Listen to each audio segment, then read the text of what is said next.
may nakikita ba kayo sa inyong bolang kristal, Senator Edo, na baka yung make-up ng 12 na mananalo? Sabi kayo ni Comelec Chair, by midnight, more or less, alam na naman natin yung resulta, although unofficial pa. Mabilis kasi ngayon di ba? Yan ang sabi nila. May nakikita ka ba, Senator, sa yung bolang kristal na pwedeng, di ba kasi mga projections sa sa survey, 8 dyan administrasyon, 2 Duterte, tapos siguro ilang independent. Pero sinasabi ni iba, paano daw yung mga pink, yellow candidates? Meron bang pag-asa yan? Well, yung isa naman may pag-asa. No? Yung isa may pag-asa dahil nandun naman siya sa bingit ng survey, di ba? At ironically, dinadala siya ng mga DDS at saka ng religious group na yan na nakadikit sa mga Duterte. Diba? Dinadala siya. No? Confirm na ba yun? Oo. Kaya may chance wala akong nakita. Siya. Oo, may chance naman. Hindi pa, bukas pa ilalabas yung official Yung mga pinag-uusapan naman natin ngayon at nung isang araw, mga unofficial naman yan Pwede pa yan magbago. Sino pa naman tayo? Oo, tayo naman nakikichismak lang, no? Kaya teka lang, huwag kayong manghula, kayo talaga nanghuhula kayo, talaga, huwag ganun. Oo. Kaya ayun, di ba? Pero syempre, kung merong nasa bingit na administrasyon, may kwan may dagdag yan. Kumbaga, kung kayo may 8 kayo na pare-parehang magkakadikit, margin of error, no? 3-4%, at pare-parehas kayo, 3 admin, 1 independent, 2 pink opposition, 2 Duterte opposition, yung mas may kaunting lamang dyan sa dulo ay syempre yung administrasyon. Marami na tayong paliwanag dyan kung bakit. Kaya medyo kahit pasok ka ay hindi tayo nakakasigurado. At least yung last 2 yung last 2 seats. Ang sabi ni Tokayo Ronnie Holmes na again, mas may science yung kanyang sinasabi, hindi lang hula, ay hindi lang last 2 seats ang pwedeng gumalaw. Yung last 6 seats ay pwedeng gumalaw dahil 8 points yung difference. Wala na ako masasabi ron. Siyempre, magde-defend ako kay Tokayo dahil may science yun No? May science yun. Tsaka pag tinignan yung survey nila, talagang dikit-dikit yung 6. Yun nga yung medyo interesting doon. Dati kasi ang dikit-dikit yan, yung 9-12, okay, 11-12, diba? Pero to 6 Ibig sabihin talagang sobrang sikip. Sa akin kasi, sa aking limited na karanasan, ang nakikita ko rito, 1 hanggang 2 yung pinagtatalunan. No? So, yun naman yung aking walang ka-science na pagtingin.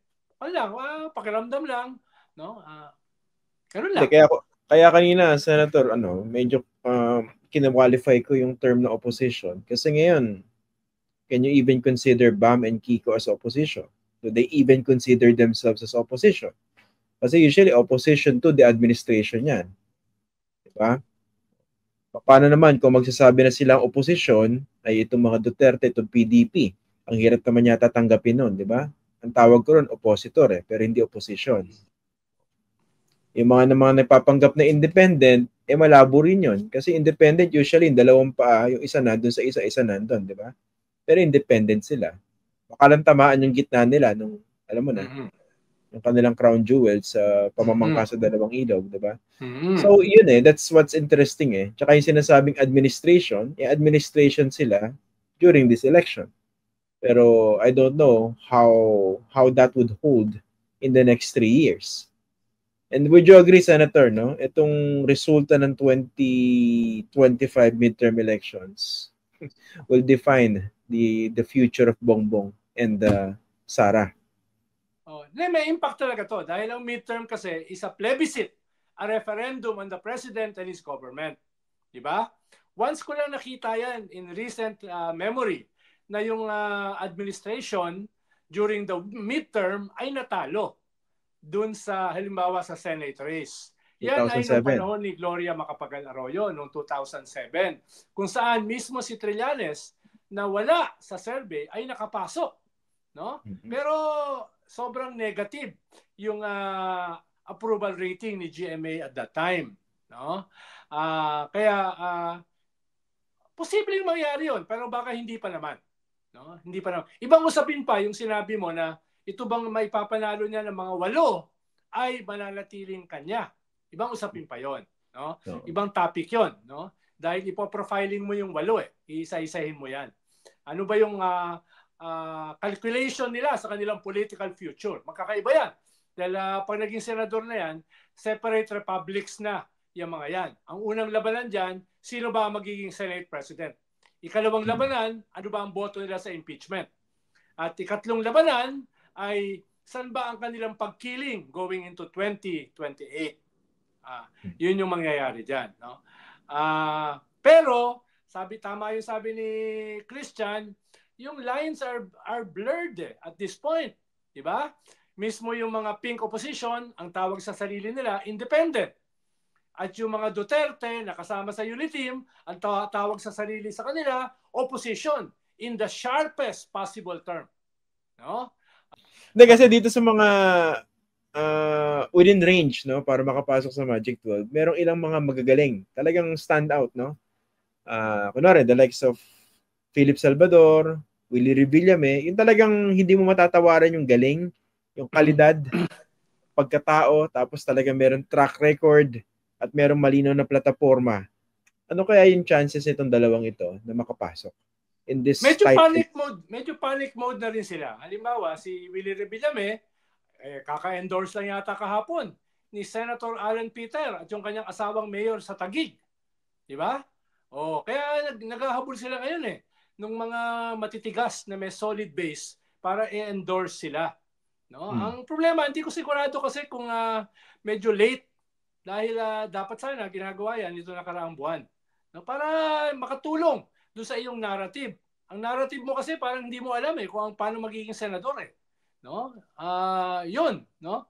Ikalawa, itong last 2 minutes na ito, kung na ito special operations, demolition, no? Sample ballot, ito na yung labanan ngayon Medyo hindi na ganun ka-epektibo itong mga endorsement Ang mahalaga ngayon ay sino dadalhin nitong mga religious groups, nitong mga voting blocks, nitong mga LGUs, no?